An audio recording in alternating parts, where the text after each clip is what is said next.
What is going on, Pacer Nation? Welcome back to your go-to Pacers podcast. The Indiana Pacers fall 129 to 124 to the Boston Celtics, and a very tough battle here, Facci. It was a fun game, pretty much the second half. The first half Yeah. was not so fun, but Pacers made this a game, just couldn't pull it out in the end. No, they could not. First half, worrisome. You can't give up 81 points and expect to win, I guess, unless you're the Pacers and you had been 2-0 when you've done that before, but it's just not a winning recipe. On a night like tonight, Tyrese's, return, you're on TNT.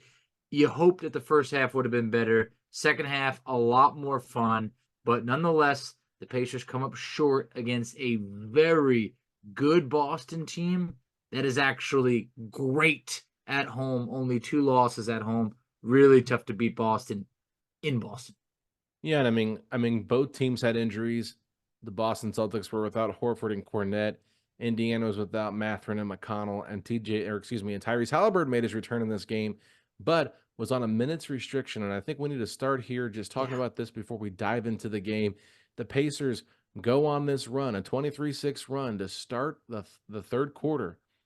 Haliburton comes out of the game playing 22 minutes overall, and it's reported by Ali LaForce, the sideline reporter for TNT, that he will not return for the rest of the game. Now, look, we can debate, whether or not there should have been more of a limit there in terms of like how many minutes they could have let him play, maybe more of a leeway there. But I'm not really concerned about the minute restriction, Fletch, because Carlisle said they were going to do that. And we saw that he played 35 the last time he came back and re-aggravated the injury. So it didn't bother me that it was, a 22-minute restriction. What I was a little bit puzzled by was how the minutes came. It's like he played a really tough first half and then part of the third, and then they were just like, okay, we're done. And I thought maybe they could have spread those minutes out a little bit more. I think so, because there was a time that he came out in the first quarter and then he came back in before the first quarter was over. And it's just like, if 22 minutes is the max, you would think that you would sprinkle them out a little bit differently. Yeah. And I just felt that when he came out is when the Pacers had all that momentum and they had erased, more than a 20-point deficit. It might have been 22 points, anything of the sort. They came all the way crawling back to take a lead. And it was, I remember at least 94, 93 being like, wow, oh my God, hey, Pacers, they have a real shot in this. It felt like when Haliburton came out, they still treaded water for a while. They were very much in the game, but not really being able to take the lead. 22 minutes, it's not a lot of minutes. Yeah, I think we can sit here and say, what if it had been 26 minutes? Could that have made a difference? I don't know. Clearly, they had a plan that 22 was the number, and that's what they were going to stick with. I think selfishly, as fans of the team, you say, well, maybe if the game is really close, could that change anything? That was obviously not the case because Indiana did make it very close at many different opportunities. But hey, having Tyrese back out there on national television against the Celtics is way better than not having him overall. Long term, I'm positive this was the correct move. Short term, yeah, it's a tough pill to swallow on a night where you could have won this game. Yeah, I mean, if you look at it from this standpoint, he played 16 minutes in the first half and 6 in the second. So one of those things where it looks like, okay, if he does play a normal second half, about 32 minutes feels about right. So maybe they were just trying to get him in rhythm of what he's going to play normally and then just didn't put him back in the second half. But they could have maybe gone like 6 minutes in the first quarter, 5 minutes in the second, 6 in the third, 5 in the fourth, and kind of let him start and close both halves. It could have made some sense, but if he feels like he needs to play longer to get into a rhythm, I kind of understand the whole reasoning for that. Obviously, Haliburton, the competitor, was not happy, but like we said, you have to be careful with this just because of the fact he did re-aggravate it and had to miss 4 games after that. There's a lot of money on the line here for Tyrese Haliburton. If he makes All-NBA, then he'll get a big paycheck. So this year, it definitely matters, I think, more so than anything else. But overall, I think that we should talk about Halliburton's game just quickly here. 22 minutes Yeah. played, like we said, 5 of 16 from the field, 13 points, 10 assists, 3 rebounds. Definitely feel like he started getting into a groove once that second half started, but he was Agreed. rusty in the first half. There's no doubt about it. There is no doubt about it. The first quarter, he was 1 of 5, and yeah, I mean, just looked like it just didn't look like the same Tyrese Haliburton. There was some rust And then you go to the second quarter. I mean, he ends the second quarter with some momentum, that 40-foot three-pointer. I mean, that no one was really expecting that, but I mean, he was 4 of 14 in the first half, with one of them being, the 3-point shot that felt like a prayer. So it was tough in the first half for Haliburton, but still great to have him out there because he had 5 assists, by halftime. It was good. Ended the game with 13 and 10. But you were able to see, this was also, not the healthiest Haliburton, but you also want to give credit to Boston's defense. I mean, at the guard spots between Derek White and Drew Holiday, that is a pesky duo, and they made things tough for Haliburton. It just felt like, they're forcing him into a bunch of threes in that first quarter. And overall, it was good to have him back, but we know this is not 100% healthy Haliburton. No, and I thought Boston did a great job of attacking him on the defensive side of things too, really trying to get him involved in a lot of the pick and rolls, and the Pacers were kind of caught scrambling there when he was out there. And I felt like that's what helped Boston get off to such a great start, was just continuously attacking Haliburton, Yep. which created the Pacers to be on a scramble mode or just allowed Boston to get open looks. Boston, they're a tough team. Nobody is questioning that. I mean, they're 37 and 11 now. That's a great record. Top record 26 in the NBA. games above 500. Mm-hmm. There's a reason why people are predicting them to win the NBA championship. If not even that far, at least the Eastern Conference. A lot of Oh, people yeah. love this team and the way they've been assembled together. And you know what? It's easy to see why. They can beat you from so many different ways. And they've got guys that can get hot, like you mentioned. Like, look at their starting five and how they just were able to put up so many baskets. Probably the most inefficient player was Porzingis for him, but still 17 points, 12 Yeah. rebounds. A really decent game for him, and he was returning from injury as well. So I just felt like this was one of those games where I didn't really expect the Pacers to win. I thought they had a chance, but Yeah, after me the too. first half played out the way it did, and they were about to be down 20 points heading into into the third quarter, and then Haliburton, like you said, hit that heave, and they made a stop and scored a basket before that. It was just like, okay, they got it to 15. Can they do anything to make this a game? And they did that in the third quarter by going on a 23-6 run. And one of the key adjustments I thought that they made was they switched Pascal Siakam to guarding Jason Tatum. Previously was guarding Jaylen Brown, and they had Nesmith on Tatum. They switched those two up, and I really think that it affected both players in a different way. But I just felt like Siakam did a much better job on Tatum than Nesmith did because he does have a little bit more size. No, he does have more size, and I think that it did help for the Pacers. I think a lot of the damage was unfortunately done in that first half, and it's something you can talk about. As great of a player as Tyrese Haliburton is, we had seen this Pacers team had been better, defensively lately with, Andrew Nembhard in that starting lineup, and I felt that the Pacers did play a better second half defensively without Haliburton. I mean, it is what it is. But going back to your point before, Siakam, I think, definitely did a better job, and that was great to see. And then for Aaron Nesmith, I mean, doing it on both ends. I thought Nesmith did everything he could defensively. Tough matchups. He's obviously given up size in this game to quite a few players, but offensively, you could just tell that Celtics revenge game always means a little bit more to him. And I thought offensively, he was fantastic. 26 points, 12 boards. Alex, he did it again. A career high, 7 I was assists waiting for this that. time. I mean, he topped himself 6-9. What's gotten into Aaron Nesmith lately that all of a sudden, he's he's like a Magic Johnson. I know that's crazy, but I'm just saying this man's distributing the rock lately. It feels like it came out of nowhere. Yeah, I mean, Aaron Nesmith really is just evolving as a pivotal player to this team. We already knew how important he was, but he continues to prove himself night in and night out. The shooting, unbelievable. 46% from three is what I think they said leads like top 5 in the NBA in shooting with a 46% percentage. Like, he's just knocking the ball in at a good rate. He took 7 3-pointers tonight, made 4 of them. It's like when he shoots the ball from outside, you feel like it's going in. He gives you everything he can on defense. Yeah, he's a little too aggressive sometimes, gets caught with his hands in the cookie jar, things like that. But there's also some foul calls I feel like he just does not get the benefit of the doubt, especially when you're trying to guard great players like Tatum and Brown. It feels like they always give the offense the advantage when those two guys have the basketball. You rarely see an offensive foul called on them for creating a lot of the contact. Even Jaylen Brown, the one that they were originally calling on Pascal Siakam before the Pacers challenged it. Brown jumped into Siakam And the officials were just like, yeah, it was a non-basketball movement that caused the contact. Jump ball. How's that a jump ball? How's it not an offensive foul? He clearly went and reviewed it. So, but back to Nesmith. Nesmith, to me, this is not a hot take. I just think Ooh. he is a huge, huge part of this team. It might be one of the most important pieces to this team moving forward. Um, uh, I don't want to say he's like the most important because obviously it's Haliburton and Siakam, Yes. but I think he's number three. I think that he is probably the third most important to this team and what they're trying to accomplish this year. Extremely important. And while you were just talking and making some great points, I had to double check. The 12 rebounds tonight was a career high as Oh well. man, just a I career night for Nesmith.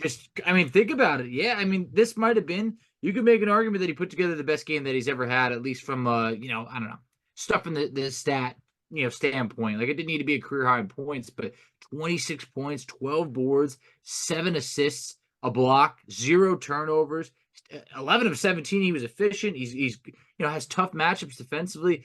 Yeah, to your point, I mean, he very well could be the third most important player because you could say that if other players go out, the Pacers could. There's a handful of guys that could go out, and the Pacers could still win games. Aaron Yeah, Nesmith goes out, you don't feel good about it at all. I mean, if Aaron Nesmith, say you got Mathurin playing this game and no Nesmith, the score is way different. You want Mathurin out there, but if you don't have Nesmith out there, Boston, they already scored 129. I don't even want to think what they could have put up because this team was not missing. Alex, you had a great tweet. I'll just throw it out there. You mentioned in the second quarter, Boston was 15 of 17 from the field. I mean, it felt like they weren't missing. And then when I saw that in writing, I was like, okay, they're barely missing because it really felt like every shot was going in. First half, they shot 64% from the field. I believe it was about 57% from three.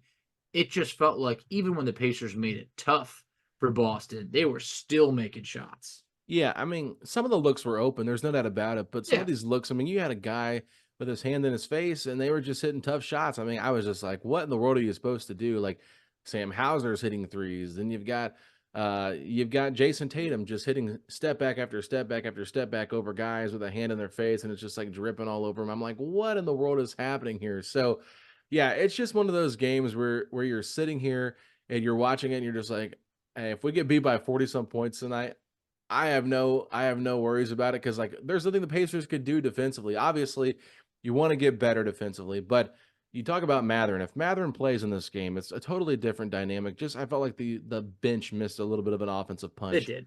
Obviously, Nimhard had 15 points in this game, but he played a lot of those minutes with the starters, especially with Yeah. Tyrese out. I Mhm. thought Toppin was pretty good off the bench tonight. Had a couple plays here and there where I didn't love it, but for the most part, I thought Toppin was pretty solid. Jalen Smith, this was a tough game for him. I felt like did not play his best. And then Ben Shepherd, he got the rookie whistle a little bit here and there in this game.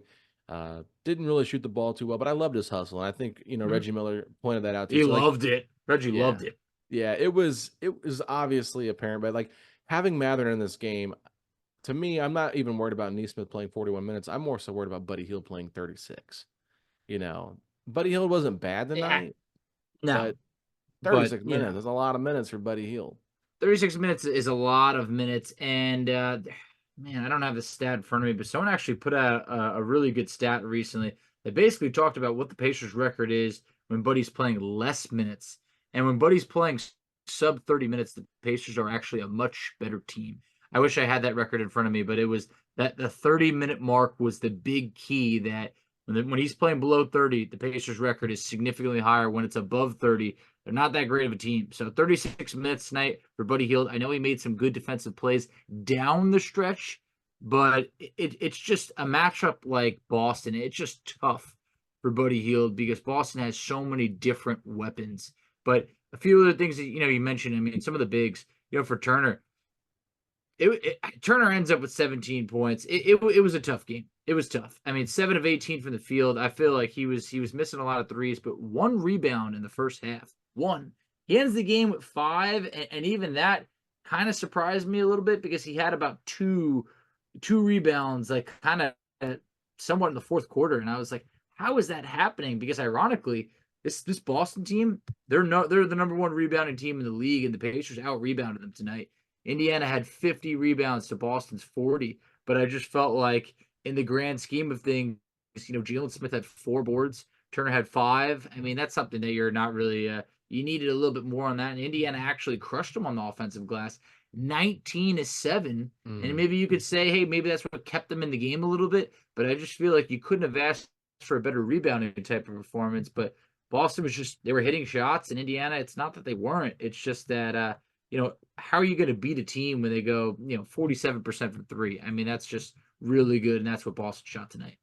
I will say this about Turner, like, one thing in this game that does make it difficult is having to play perimeter defense on Kristaps Porzingis, pulling him away from the basket. So that does play a big factor, in my opinion, because they are so good at spacing the floor. That's why you see a guy like Nesmith get 12 rebounds because he's crashing from, where he's guarding at. And if his guy drives or whatever, like, I just feel like, Turner wasn't just sitting in the paint grabbing boards left and right. Like, it wasn't like he was just sitting in there and getting out rebounded. There was a couple No, times where he did, and it was just like he just got himself out of position, didn't box out. Thankfully, they called one offensive foul on Porzingis when he did get the putback at the very beginning of the game. Miles did yeah, not yep, box out, but yeah. He Porzingis he did come came over the top. right over the top of him. Yeah, Yeah, exactly. That was yeah. it's good that we got that call. But to me, I was more so disappointed with the shot selection by Miles Turner in this game. 7 of 18 from the floor, had 17 points on 18 shots. That's not great efficiency. There was some threes that I liked that he took in rhythm, but there was also some shots at the rim where I just felt like he was kind of forcing things, and uh, hate that he got blocked by Tatum there. I know he didn't have much time to get the shot off, so I I wasn't know. too mad about that. But I will say the one that I was a little bit surprised by, and this is actually a defensive play for Miles Turner, was when Jason Tatum drove to the basket and just kind of pushed Miles out of the way. The fact that Jason Tatum was just able to move Miles without any like resistance was a little bit frustrating to me. It's like I miss the days, not saying I'm looking for hard fouls, but I miss the days when guys put people on their butts when they're coming at the rim instead of just trying to play defense without fouling every single time. Like, sometimes just knocking somebody down is a good wake up call for everybody. Like, not No saying you got doubt. to sit there and be nasty, but like, how many fouls did Miles finish with? 4 fouls. Okay, make one of those fouls count. Put Tatum on his butt. He's getting to the rim at will against you, shooting like crazy. Let him know, like, all right, I'm here to be serious. I'm not trying to encourage anything like negative, but it's similar to when, Giannis kind of gave that chicken wing to Tyrese Haliburton the first That game sent the back after the message. mid-season tournament. Hmm. He sends a message. He didn't care about the tech at that point, and I think the Pacers even missed that technical free throw. So you just Yeah. never know. I just think that sometimes if you can just send a message, Facci, do it. That goes a long way, and I think that that would have been great. I mean, the Pacers had some opportunities in this game. Towards the end of the game, I felt that Andrew Nemhard's dribbling all around. I mean, he had an opportunity. He had a look at a three that I felt like he just didn't feel confident in, and I can't remember if he passed it to maybe it was I don't know if it was Obi Toppin in the corner, whatever it was. It got blocked. Oh, Aaron Nesmith got blocked by Derek White in the corner. I just feel like Nemhard had an opportunity to put up a three. Does it go in? I don't know, but I just feel like I would have liked him to have the confidence to shoot that because the shot felt rushed by the time that Nesmith gets it. And I just felt like from there, the Pacers just were not able to convert. Boston made the plays they needed to make at the end of the game. I think Jason Tatum had two, late blocks, in the game, or Derek White blocked it, Nesmith three, and Tatum blocked Turner's layup. And it was just, that felt like what a championship team does to close out a team at home. In Indiana, I don't want to say they made a statement in this game, but they showed, hey, look, this would be a very competitive playoff series. Do I want Boston in the playoffs? No. But we beat them twice, and we played them good tonight when we weren't at full strength. It's worth something, but it ain't worth. Yeah, I'm trying to remember that play specifically with Nimhard when he did dribble the ball out quite a bit in that last possession there before White did get the block on Nesmith. I feel like Nimhard, there was a play that it looked like they were trying to design it for somebody else, and it wasn't there. Boston's defense kind of read what the Pacers were trying to do. So then Nimhard had to make something happen, and it looked like he was over dribbling. But if you look at what was on the court, I don't remember anything else being really open. Maybe you Very try to possible. force it to Siakam and let him kind of go one on one because he probably was your best one on one player there. But trusting Nimhard against Drew Holiday, it's a really tough spot to be in. And yeah, he probably did dribble it a little bit too much, finally kicked it out to Nesmith, but Nesmith had nothing else to do but shoot the three. And so when Derek White got the block and everyone's freaking out, like my first reaction was Derek White had no other choice but to go all out and try to block that shot. So yeah, he got there and did it. Kudos to him, but what else was he supposed to do? Like, it's not like there was that much room there for Nesmith to get the shot off either. So No. yeah, it was a great defensive play, but like not one that I was like, oh my God, like nobody else could have done that. I mean, that's what he should have done. I mean, there was nowhere else for the Pacers to go. It was pretty easy to read. Like Nesmith probably could have pump faked and then shot it again, but he probably didn't realize that he had a little bit more time than with only like 3 seconds left on the shot clock. And then I thought the Pacers on that sideline or that baseline out of bounds play should have went to Siakam there, but instead Nembhard forced it to Turner. Turner tries to shoot some fadeaway over Tatum and It was Porzingis. like he kind of went to like the side. Like it just didn't look like he had full like looking at the rim type of thing, No. and it wasn't a good look. It was like He was time's close, running but out. I'm just gonna exactly. throw a shot up here, but it was just, I mean, it was a good defensive play there because they really read it, but I just felt like Nembhard kind of put Turner in a bad spot by making Mhm. that pass right there to him. So, you know what? It's one of those things you live and you learn. And if Halliburton's inbounding the ball at the end of the game there instead of Nembhard, you know what? I think that Indiana probably has a better look at the basket. So, not trying to hate on Nembhard at all. I think Nembhard had played a No. pretty good game, especially considering all that he had to step up and do for this team in this game. But overall, I felt like we saw a lot of growth here from Pascal Siakam in terms of like how they can rely on him to be more of a scorer. I like that he was able to take Drew Holiday down in the paint. I like that he did the same thing to Kristaps Porzingis, knowing he was in foul trouble and attacking him.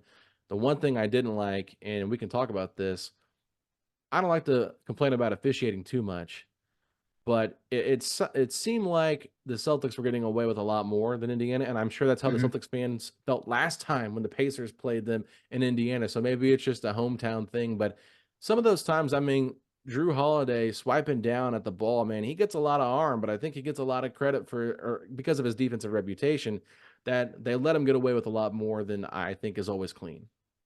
Yeah, I thought Nesmith also got fouled on one that they were, going back and forth on. They said Tatum, had a clean, didn't get, his arm or anything like that. And Carl had to challenge a couple, win a couple challenges. I felt like Indiana had to really work for every call that they were getting in this game, and Mhm. many that they did not. But for Siakam to finish this game, 23 points, 6 boards. I don't think he needed to do too much passing when you had a guy like Tyrese Haliburton out there who was able to get 10 assists, but for Siakam, 16 shots. I know he has not been someone, who needs to have 20 plus shots, but when you look at this, he had 16 shots. Nesmith had 17.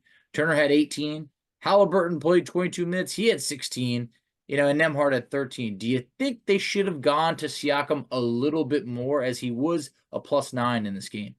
Yeah, I think they could have. I think he had a mismatch, but he also wasn't forcing a lot, which I liked. No. Like he was really just taking shots that were there, and I thought that he played a really good, well-rounded game. So I wasn't mad about that. Obviously, Turner had some nice looks. It just he wasn't hitting that well. But I will say this: Siakam 4-4 from the free throw line. That's an improvement for what we've seen from him over the last couple of games, where he's seemed to miss some timely ones. Only Turner, only guy to miss any free throws in this game. He missed 3.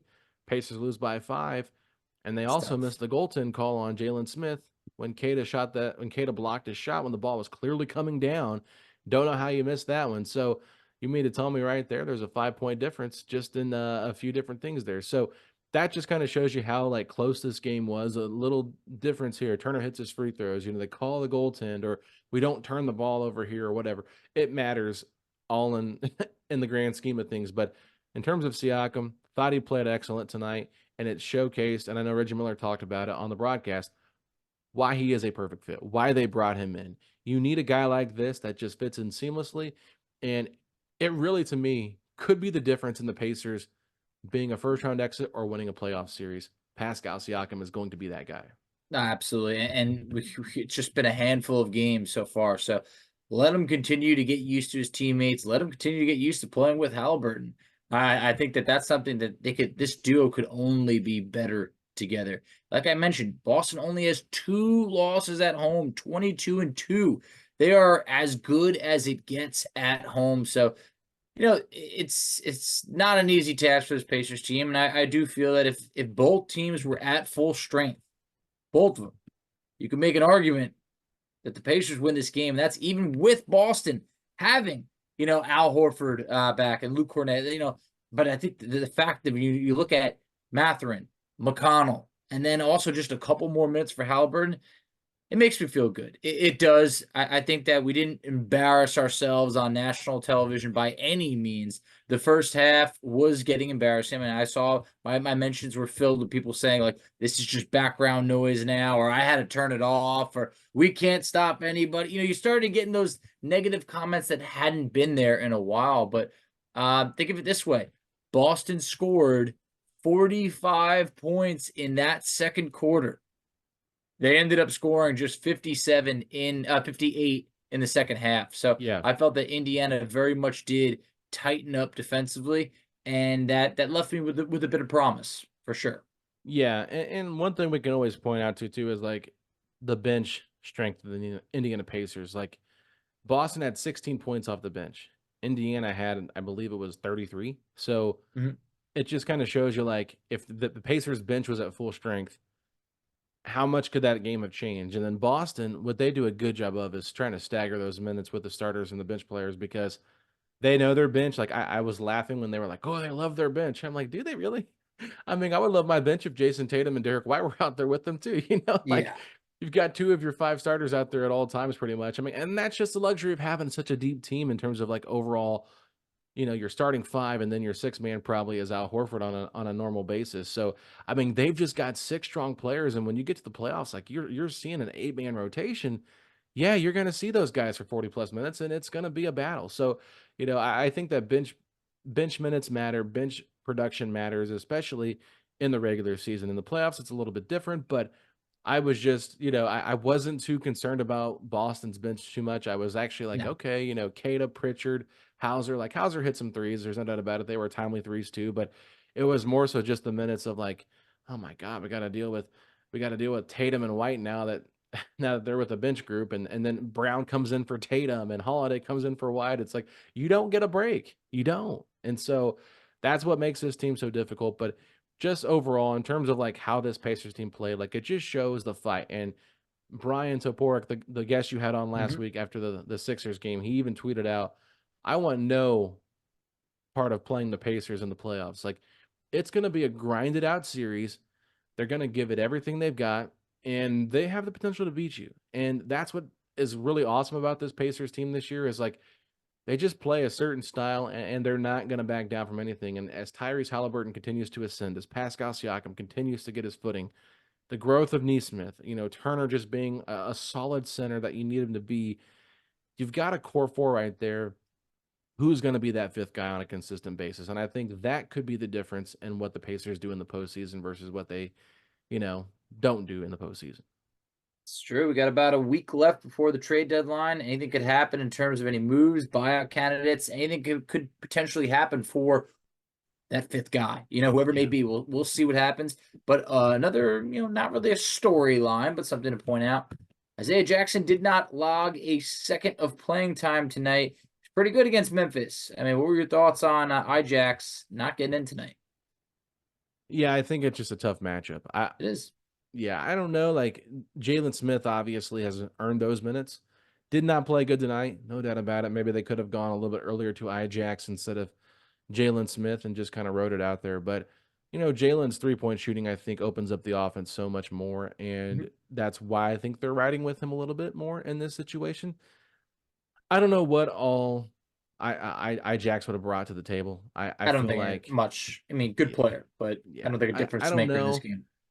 It's a tough one there. I just, Ben Shepherd, I felt like really stepped up in the minutes he was given out there. I liked his defense. I really did. I thought he was hustling. Reggie And was giving him some love. He was. That was nice to see. I yeah, mean, last couple games, I just feel that people have been able to notice it. Like Ben Shepherd's like defensive effort has been very, very noticeable, hmm, and that's going to continue to get you minutes. So it's yeah, great to see. yeah. So back to Ijax. I'm sorry, I'm kind of all over the place, Sorry. but I like Ijax. No doubt about it. But I wasn't surprised. And honestly, until you brought that up, I kind of forgot Yeah. that he wasn't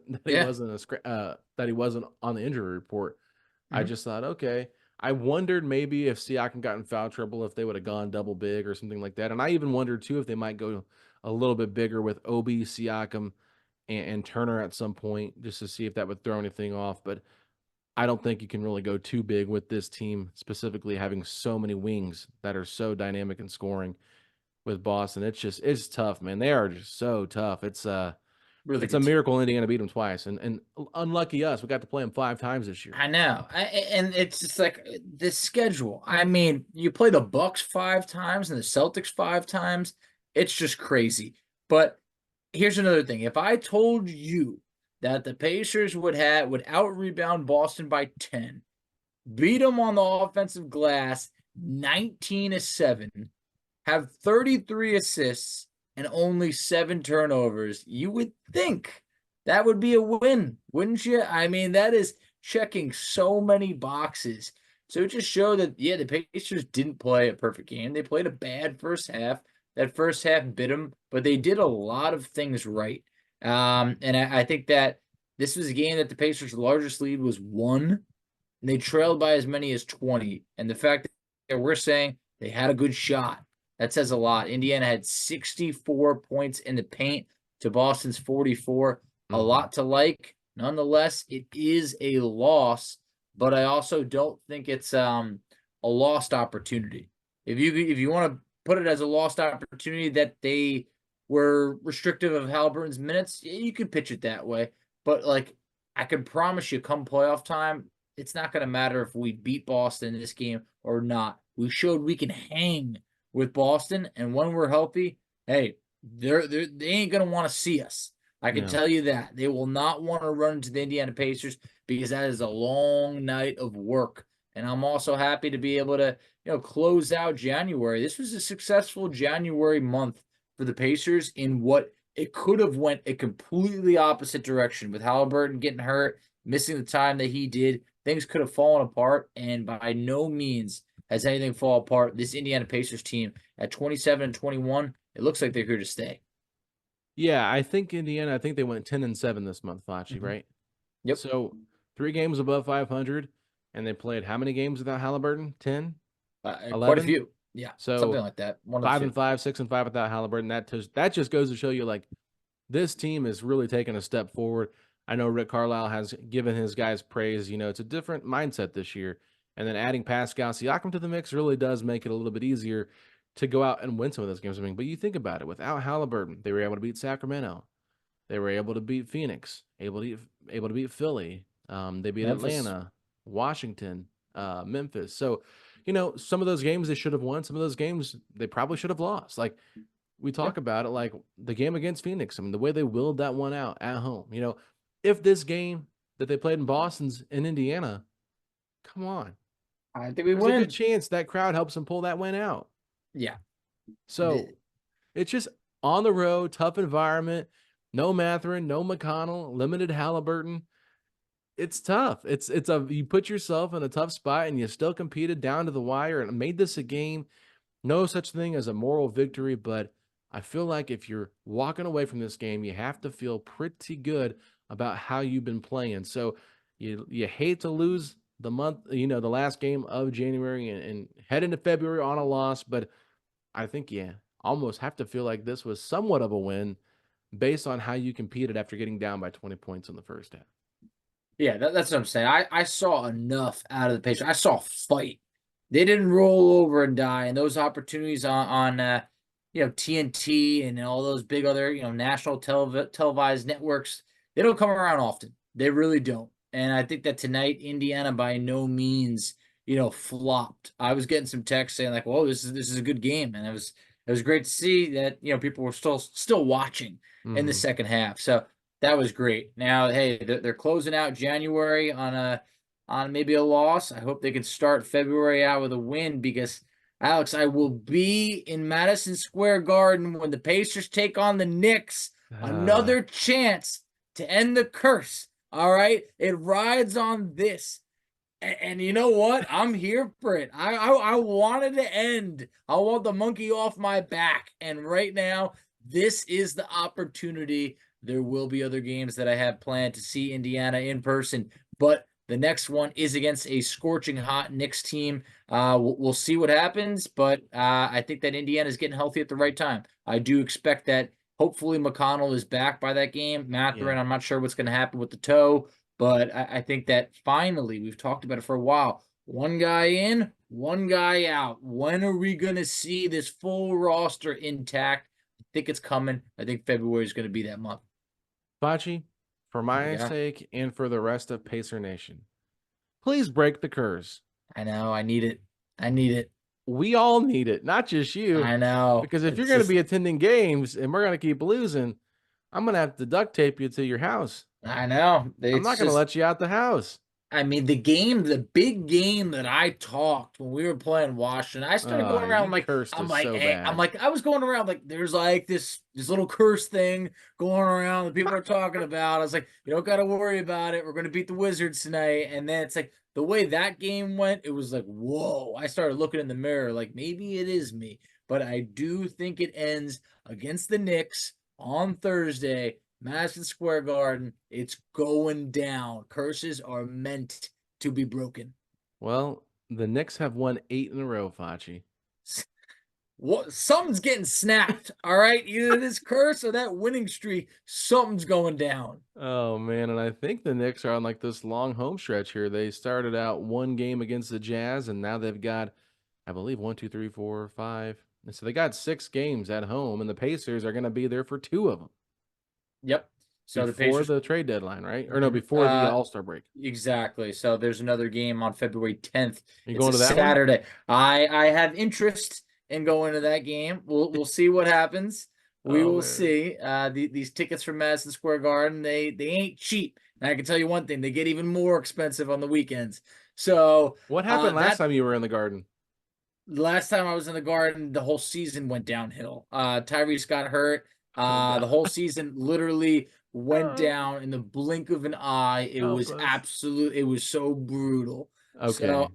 there's a part of me that like as I'm going in this game, I almost feel like it's like Groundhog Day. It's almost, it's February. Last time it was January, but I still got a little bit of that bad feeling of like, come on, fingers crossed. Let's make sure everybody makes it out in one piece. Jeremiah Johnson, Chris Denary, Mike Preston, if any of you guys are listening to this podcast and the Pacers are starting to lose, please locate Facci in the building in the Garden and please escort him. I don't care how much the tickets cost. Make sure the Pacers pay him back for what he spent. Get him out of the building so we can win the game. We cannot have this happen. Please keep an eye on Facci because he will be like the only Pacer in a sea of Knicks fans. So Yeah, I only think Pacer so. fan and a sea of Knicks fans. So please, you three, I'm begging you, keep an eye on it. We got to make sure the Pacers break the Knicks winning streak. Can't To have Facci to holding us back. to make it a little bit worse, Tyrese got hurt against Washington when I was there earlier this year, and that was tough. He didn't return in that game, and that just made things a little bit worse because once that happened, it was like maybe I should escort myself out, but I do think this time around will be different. I'm excited, Do you? guys. I do, but I'm also hoping that it's different. So I kind of need this. I need this win. We're going on like we've talked about. Actually, now technically that it is 2024, the streak is actually I think it's dating back to like it might be like 2019 or 2020 or it's probably because it depends. I don't remember what happened in 2020 COVID wise season. So like it's either like 2021 or it's like it's going on a few years technically. So it ain't good. Man, well, this is a great way to end a podcast. The Pacers still are in 6th in the Eastern Conference. They are 2.5 games ahead of the 7th place Miami Heat. And the way the standings are right now, Facci, we would be playing the New York Knicks in a first-round playoff series. 3-6 matchup. The Interesting Knicks stuff. have jumped up to 3 as the Sixers fall down to 4. But Philadelphia is playing Golden State as we are recording this, so that could change things. But we are recording this at 10:50 while that game is going on. So, Facci, I think this is a great spot to end it here. Go ahead and let the people know where they can find us at on social media.